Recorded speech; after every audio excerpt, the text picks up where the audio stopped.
ഞെട്ടിക്കുന്ന ഒരു വാർത്തയാണ് സൂറത്തിൽ നിന്ന് ലഭിക്കുന്നത്. കുറച്ചു പേർക്ക് രസകരമായി തോന്നുമെങ്കിലും വളരെ ഗൗരവത്തോടെ കാണേണ്ട വാർത്തയാണിത്. 13 വയസ്സുള്ള വിദ്യാർത്ഥിയുമായി 23-കാരിയായ അധ്യാപിക ഒളിച്ചോടി എന്നതാണ് സംഭവം. ഇരുവരും ഒളിച്ചോടി 4 ദിവസത്തിന് ശേഷം പോലീസ് പിടിയിലാവുകയും ചെയ്തു. ഇതിൽ എന്താണ് ഞെട്ടാനുള്ളതെന്ന് നോക്കിയാൽ പിന്നീട് വരുന്ന റിപ്പോർട്ടുകളാണ്.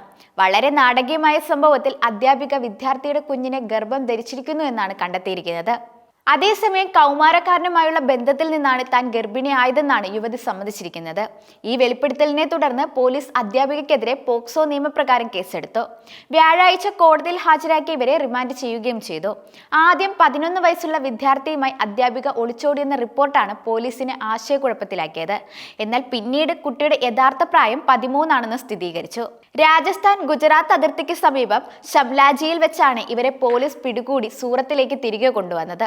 തുടക്കത്തിൽ നടത്തിയ ചോദ്യം ചെയ്യലിൽ അധ്യാപികയുടെ ട്യൂഷൻ ക്ലാസുകളിൽ പങ്കെടുത്ത വിദ്യാർത്ഥിയും അധ്യാപികയും തമ്മിൽ അടുപ്പമുണ്ടായെന്നും തുടർന്നാണ് ഇരുവരും ഒരുമിച്ച് ഒളിച്ചോടാൻ തീരുമാനിച്ചതെന്നും വ്യക്തമാവുകയായിരുന്നു.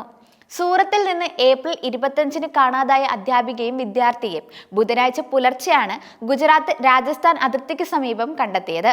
പ്രായപൂർത്തിയാകാത്ത ആൺകുട്ടിയുമായി അധ്യാപിക പലതവണ ലൈംഗിക ബന്ധത്തിൽ ഏർപ്പെട്ടതായി അന്വേഷണത്തിൽ തെളിഞ്ഞതോടെയാണ് പോലീസ് പോക്സോ നിയമം ചുമത്തിയത്. അതേസമയം ഒരു സ്ത്രീക്കെതിരെ ഈ നിയമം ചുമത്തുന്നത് അപൂർവമായിട്ടാണ്. റായ്ഗഡ് ഗ്രാമത്തിന് സമീപം വെച്ചാണ് ഇവരെ പോലീസ് അറസ്റ്റ് ചെയ്തത്. സൂറത്തിൽ നിന്ന് പുറപ്പെട്ട ശേഷം ഇരുവരും വഡോദര, അഹമ്മദാബാദ്, ജയ്പൂർ, ഡൽഹി, വൃന്ദാവൻ എന്നിവിടങ്ങളിൽ സഞ്ചരിച്ചിരുന്നു. ഒടുവിൽ രത്തൻപൂർ അതിർത്തിക്ക് സമീപം ഒരു സ്വകാര്യ ബസ്സിൽ നിന്നാണ് പോലീസ് ഇവരെ പിടികൂടിയത്. ആൺകുട്ടിയുടെ രക്ഷിതാക്കളുടെ പരാതിയിൽ പൂനെ പോലീസ് തട്ടിക്കൊണ്ടുപോകലിന് കേസ് രജിസ്റ്റർ ചെയ്തിരുന്നു.